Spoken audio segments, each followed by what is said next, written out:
This is Monica, and I am going to finish up this lovely and quick tutorial on how to make a portable bead mat / tin for whenever you want to travel. And this one is going to be a Valentine themed one. I just picked up this little tin from the Dollar Tree, and you can use any kind of leftover tins that you may have. If you're like me, you've got a ton for all holidays and whatnot. They make handy little gifts for any kind of little snacks or things that you might want to make, homemade baked goods, candies, fudge, all that good delicious stuff. But they can also make wonderful little gifts for your beading friends and scrapbookers. I like to make these and give them to my jewelry students that come back for multiple classes, and especially if there's a holiday coming. So I made a couple already, just making one more here, and this one is actually just a little bit smaller, but I'm going to be putting one of these pieces of felt in this one. You can also use the bead mats, and you can get multi-packs at Michael's for about $3, or you can get the smaller square ones if you don't want a lot of waste when you cut those out. But for my purposes, I'm okay with just using felt, and you can even get patterned felt if you want to really go crazy. But I had some pink, some really light pink, some white, and some kind of a I guess it's like a hot pink left over from some of my previous projects, and I'm just going to pick a color and glue that onto the inside of my lid and be able to use that to keep some of my goodies. For a beader, you'll be able to carry around what I lovingly call bead soup. I'm going to be able to carry this around if I want to any of my beading classes where I don't feel like carrying my beading containers that are separated by color. If I've got a bunch of themed Valentine's projects that I'm working on, such as I've got this little resin heart piece right here, and maybe I want to make a bracelet or a necklace with some of this red, white, and pink bead soup that I've got, then I've got everything kind of thrown in here, and it'll be a surprise design, which is kind of neat. So the supplies you'll need, obviously a tin. Then you'll need some scissors so that we can cut our round circle out of the felt. You'll need the felt or the bead mats. You'll need some sort of a pencil. I went ahead and just got my little pink pencil out of my sewing kit here because I'm working in pink, so that's going to blend very nicely and I don't have to worry about it. And instead of using hot glue, I'm going to just use my E6000 glue this time.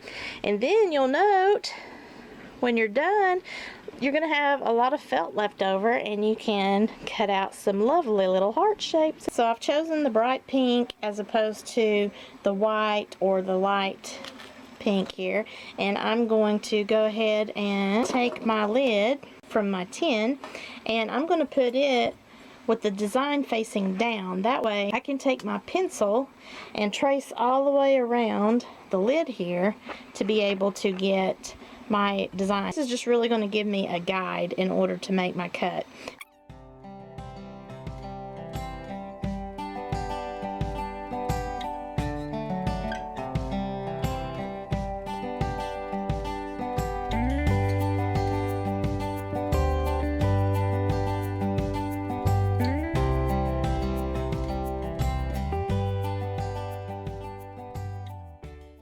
See how that fits into my lid. That fits pretty decently, except for on one side here. So what I'm going to do then is I'm going to kind of take my pencil on the inside and push with that pencil. That way I can see where I could trim it off a little bit more.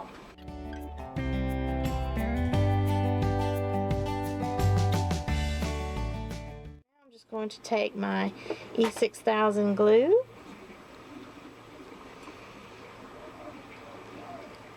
and I'm trying to keep this flat here, so any place that I've got glue kind of pulled up, I'm going to kind of flatten it out with my applicator.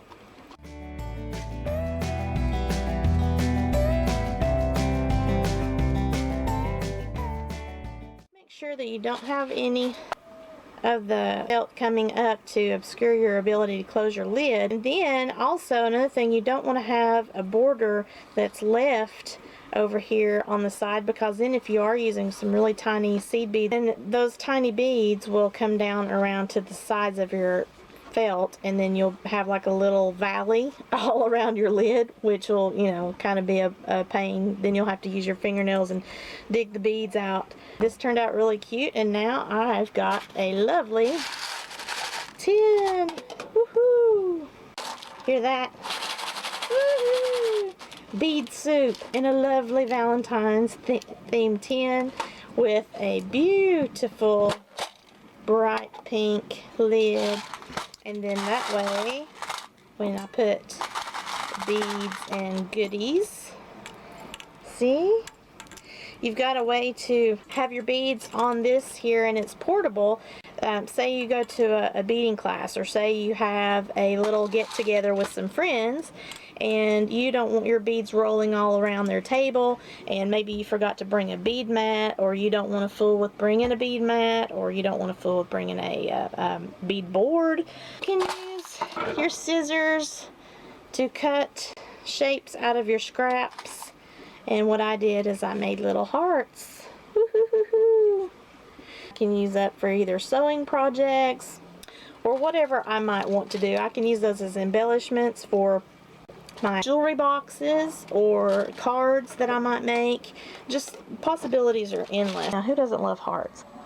Such a cute little tin idea for your friends as little holiday themed gifts. Use up your felt stash, make it match whatever tin that you have. Here you see I've got all sorts of little sparklies in my bead soup, and I primarily have this in pinks and whites and reds and some little heart-shaped pieces, because right now is my time where I've gotten a lot of Valentine themed orders, and I'm also teaching classes where we are making Valentine themed designs. So for instance, I just made a Be Mine bottle necklace, and I'll include a picture of that so you can see how cute those turned out.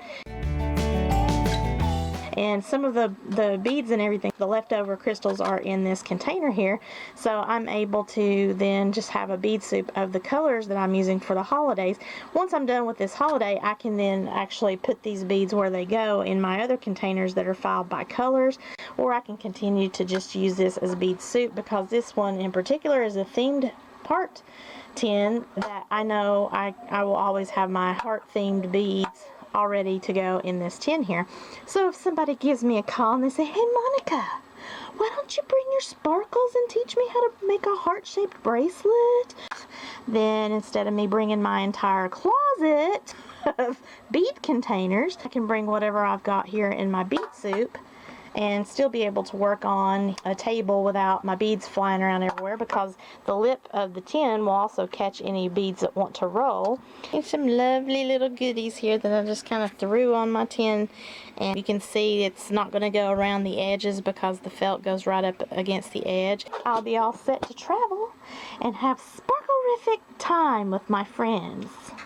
I completely fell in love with this idea after my friend Miss Gloria gave us some little tins when we were taking one of her beading classes, and I wanted to be able to pass that little tidbit on. I thought that these would just be really thoughtful gifts. So I hope you enjoyed this sparkly little tutorial this Valentine's Day. And if you are making this for a gift for a beading enthusiast, someone that makes handmade jewelry, in order to hold all your beautiful sparklies, you might even want to purchase a couple of strands of beads to go ahead and put into their bead tin, and that would be even more thoughtful. And then just let that be a total beading extravaganza, because there's nothing more inspirational than getting a little gift like this, or making something like this for yourself to be functional. Throw all your beads in there that you're going to use for projects, and then you're inspired. You can create something that's a surprise,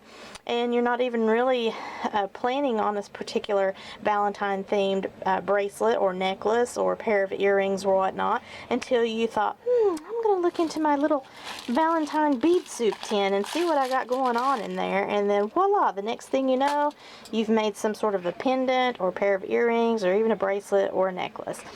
Here's these lovely little tins that I just made for my beading students. Taking the lid off of one of them. This is the one that had light pink felt that I did. And inside is a few lovely little gifts. You can also, if you choose, use these little bead mats here or the larger bead mats, and they're not quite the texture of felt, but they're awfully similar.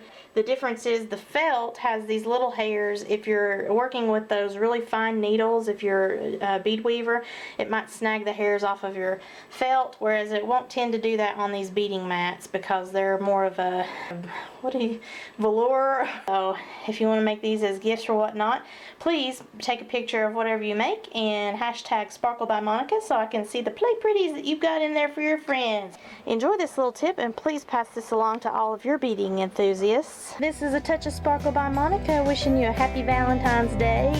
Sparkly hugs and kisses. Happy beading!